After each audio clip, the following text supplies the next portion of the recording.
Por tanto, centrándonos en la hipertrofia, muchos de los sistemas de los que he hablado anteriormente, el sistema autónomo, el sistema renina-angiotensina-aldosterona, que actúan en la adaptación temprana a la patología cardíaca, también alimentan los cambios que se producen en el músculo cardíaco. Remodelación es un término amplio que se refiere a cualquier cambio tanto en la estructura como en los componentes del miocardio. Por tanto, los cambios en concreto en las cámaras del corazón son denominados remodelación y generalmente la remodelación como consecuencia de la patología cardíaca se ve como un proceso perjudicial. El corazón es realmente un órgano plástico por naturaleza. Puede cambiar de forma, función y componentes. Un buen ejemplo es el entrenamiento de los atletas. Durante el entrenamiento, los cambios que se producen en el corazón son, en general, beneficiosos y una adaptación a las demandas del organismo, mientras que, desgraciadamente, las adaptaciones que se producen en la enfermedad, aunque inicialmente son favorables, al final probablemente serán perjudiciales. Los principales estímulos para los cambios son, probablemente, la estimulación adrenérgica crónica, la angiotensina 2 y la aldosterona, aunque probablemente haya también otros cambios. Hemos estado buscando en algunos trabajos de investigación una relación entre algunos de los marcadores, hormonas y tamaño del corazón, y hemos encontrado en perros con patología cardíaca valvular una relación clara y significativa entre la concentración de aldosterona y el tamaño del corazón en los perros con enfermedad cardíaca valvular. El que esto sea una coincidencia, conforme la enfermedad progresa, uno se hace más grande y la otra aumenta, o una relación directa causa-efecto, no lo podemos decir con seguridad. El otro hecho que confunde es que en los últimos estadios de la enfermedad cardíaca, los perros normalmente están siendo tratados de su enfermedad y algunos de los tratamientos que reciben tienden a aumentar la aldosterona. Sin embargo, parece que podemos ver una relación entre la concentración de aldosterona y el tamaño del corazón en los últimos estadios de la patología cardíaca. Otro sistema hormonal del que todavía no he hablado y que tiene mucha importancia desde el punto de vista diagnóstico son los péptidos natriuréticos. Los péptidos natriuréticos son péptidos sintetizados en el corazón y liberados en un esfuerzo por contrarrestar la expansión de volumen debida a la aldosterona. Lo que los péptidos natriuréticos intentan es que el organismo excrete más sodio y son liberados por el corazón cuando el músculo cardíaco está sometido a un aumento de estrés. El aumento de estrés de las paredes se produce normalmente por el aumento del tamaño del corazón y el aumento de las presiones de llenado. Lo que vemos es una relación muy clara entre gravedad y estados avanzados de la enfermedad cardíaca y concentraciones de péptidos natriuréticos. Los efectos favorables que intentan provocar los péptidos natriuréticos son sobrepasados por los sistemas de retención de volumen, tales como la aldosterona y la hormona antidiurética. Si bien las concentraciones de NP son un buen marcador de la gravedad de la enfermedad y están siendo cada vez más utilizados con propósitos diagnósticos, puesto que las altas concentraciones tienden a indicar enfermedad más severa y midiéndolos podemos, por tanto, diagnosticar una probable insuficiencia cardíaca en perros. Lo que debe comprenderse del análisis de los distintos sistemas es que la enfermedad se instaura y comienza una respuesta adaptativa y que la adaptación, a corto plazo, puede provocar efectos favorables tales como la expansión del volumen circulante y, a través del efecto de Starling, aumentar el gasto cardíaco, algo necesario para que el sistema circulatorio sea capaz de adaptarse. Desgraciadamente, lo que produce el fallo cardíaco y la enfermedad cardíaca es que esos sistemas no se inactivan nunca, y es la activación crónica de estos sistemas lo que conduce finalmente al efecto perjudicial. Por tanto, a través de un estadio de adaptación, llegamos a una respuesta desadaptada, y en último lugar, esa respuesta no adaptada puede, en muchos casos, llevar a la progresión de la enfermedad. Si pensamos en la regurgitación mitral, con una serie de diagramas, voy a subrayar una respuesta aguda inicial a la regurgitación mitral, seguida por una respuesta crónica y una descompensación final. Estos gráficos y datos se han tomado de un artículo con pacientes humanos, pero es útil a modo ilustrativo para ver cómo responde el corazón a la evolución de la enfermedad. Si tomamos un corazón normal, lo que ocurre cada vez que se contrae el ventrículo izquierdo es que toda la sangre es eyectada desde el ventrículo a la aorta. Si tomamos la situación bastante artificial donde un paciente desarrolla regurgitación mitral de modo agudo, cada vez que el ventrículo se contrae, un gran volumen de sangre es enviado de regreso a la aurícula izquierda y un volumen menor que el normal es eyectado en la aorta. Esto conduce a una caída en las presiones de llenado arterial y una caída del gasto cardíaco, lo que estimula la respuesta de adaptación. Pero también conduce a una elevación bastante marcada de la presión auricular izquierda, porque de repente hay un gran volumen de regurgitación que está volviendo a la aurícula izquierda. En el primer diagrama que podemos ver arriba a derecha, la presión auricular izquierda en un paciente que desarrolla regurgitación mitral aguda ha subido repentinamente del valor normal de aproximadamente 10 a 25. Si esto se produce de modo agudo, es muy probable que ocurra congestión pulmonar venosa y edema pulmonar, porque la elevada presión auricular izquierda impide el drenaje de sangre en la aurícula izquierda. Lo que podemos ver también comparando el diagrama normal con el diagrama de regurgitación aguda es que el volumen eyectado en la aorta ha caído de 100 mililitros cada vez que el corazón se contrae a 70 mililitros en cada contracción. Pero desgraciadamente cada vez que el corazón se contrae hay también 70 mililitros de sangre que están siendo devueltos a la aurícula izquierda. Por tanto, el ventrículo izquierdo empieza impulsando un total de 100 mililitros de sangre. Ahora impulsa 140 mililitros de sangre, de los cuales únicamente 70 mililitros entran en la aorta. Podemos ver ya que los ventrículos deben impulsar más sangre. Una parte de ella vuelve a la aurícula causando elevada presión auricular izquierda, y a la aorta no le llega suficiente cantidad. Por tanto, lo que ocurre, y si miramos al diagrama de debajo del diagrama de MR aguda, es que el corazón se adapta. Una de las maneras en la que la adaptación es más obvia es aumentando el volumen final diastólico, qué tamaño tiene el corazón antes de comenzar la contracción.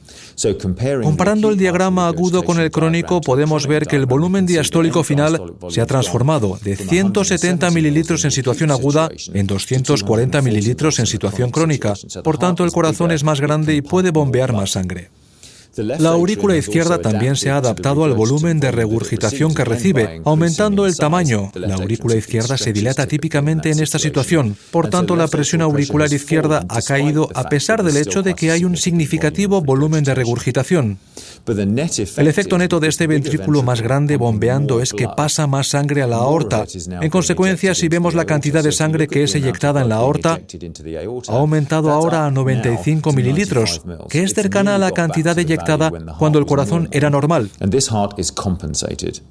Este corazón está bien compensado, la eyección es casi normal, pero el efecto neto es que únicamente está compensado bombeando más sangre y haciéndose más grande. Ese proceso de adaptación puede trabajar bien durante meses o años, mientras los pacientes permanezcan bien compensados en ausencia de signos clínicos, pero con un gran volumen regurgitante. Crónicamente en algunos pacientes, pero no en todos, este estado de compensación crónica puede conducir a un fallo del miocardio y ese fallo se caracteriza por un empeoramiento del gasto cardíaco en la aorta, un empeoramiento de la regurgitación mitral y de nuevo un aumento en la presión auricular izquierda. Si observamos el diagrama final de la regurgitación mitral crónica descompensada, podemos ver que las presiones auricular izquierda han retrocedido y el volumen de latido que está siendo eyectado en la aorta ha caído de nuevo. Este es un corazón que está fallando de forma importante, tanto desde el punto de vista clínico como neuroendocrino. Podemos describir ese proceso de adaptación y desadaptación. Lo que podemos ver desde el punto de vista clínico es que hay algunas medidas simples de la gravedad de una enfermedad con las cuales podemos detectar sin ningún test diagnóstico extraordinario que se correlaciona extraordinariamente con la gravedad de la enfermedad y el proceso adaptativo que continúa. Mirando la gráfica vemos un buen estudio que fue realizado y donde los investigadores simplemente correlacionaban la intensidad del soplo cardíaco poco audible con el tamaño del corazón, y una medida es el ratio aurícula izquierda, aorta, y el otro es el diámetro diastólico ventricular izquierdo. Lo que podemos ver es que los perros normales y los perros con soplos de baja intensidad tienen muy comparables los diámetros ventriculares y las ratios auricular izquierdo-aórtico. A medida que el soplo se hace más intenso, intensidad media y alta, tienen un ventrículo izquierdo más grande y un aurícula izquierda más grande. Por tanto, simplemente cuanto más intenso es el soplo, es más probable que la enfermedad esté en un estadio más avanzado y probablemente tenga un corazón grande. Hay varios mecanismos para la caracterización del tamaño que alcanza el corazón, y uno de ellos, que es el más ampliamente accesible y se usa con más frecuencia en esos pacientes, es la radiografía torácica. Si observamos esas series de 4 radiografías torácicas, todas ellas provienen del mismo paciente. La imagen superior izquierda fue tomada al perro en una de las primeras ocasiones, allá por 1999. Las 3 imágenes siguientes fueron tomadas a lo largo de varios años, hasta la imagen inferior derecha, en 2004, que fue la imagen tomada cuando el perro entró en insuficiencia cardíaca. Y se puede ver a través de esta secuencia de radiografías que el corazón claramente aumenta. Aumenta antes de desarrollar una insuficiencia cardíaca, pero en la última radiografía, la inferior derecha, hay también una evidencia muy clara de edema pulmonar y congestión venosa pulmonar. Ese es el resultado final. El corazón aumenta de tamaño y el paciente permanece bien compensado hasta que eventualmente se descompensa, lo que podemos ver radiológicamente. Por tanto, en la evolución de esta patología se mantienen algunas controversias. Una de ellas es qué mecanismos subyacen exactamente y qué activa el proceso de remodelación.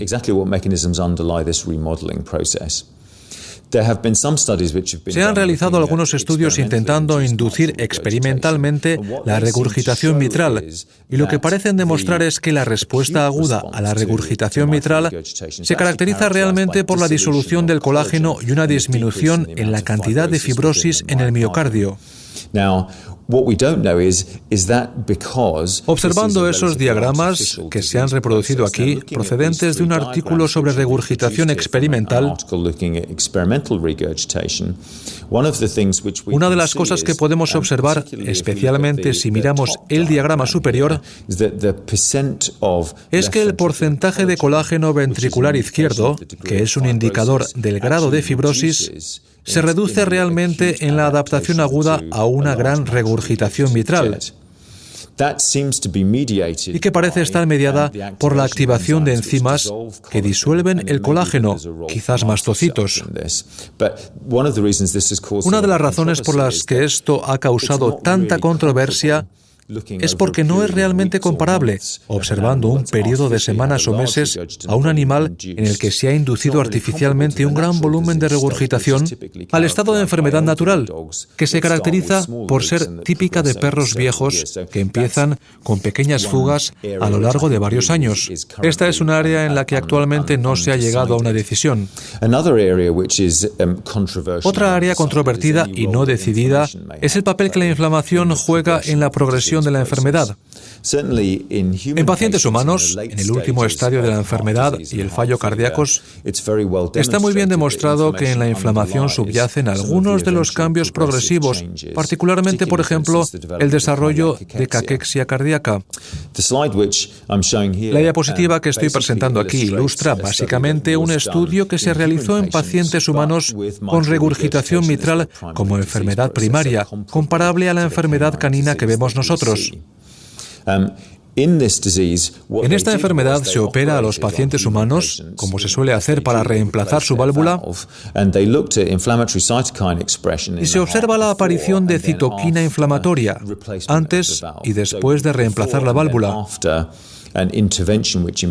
Y realmente lo que se demostró es que antes de realizar la cirugía había una expresión mayor de citoquina inflamatoria, TNF-alfa, que tras la cirugía. Así hay pequeños retazos de la historia que todavía tenemos que desentrañar, pero lo que está muy claro es que la evolución de la enfermedad en perros se caracteriza por la estimulación neuroendocrina, un agrandamiento progresivo del corazón que conduce a la retención de líquido y que esa retención de líquido eventualmente sobrepasa la capacidad del corazón para compensar la evolución de la enfermedad, conduciendo a presión auricular izquierda elevada, congestión pulmonar, edema pulmonar y los signos en los cuales reconocemos la insuficiencia cardíaca congestiva.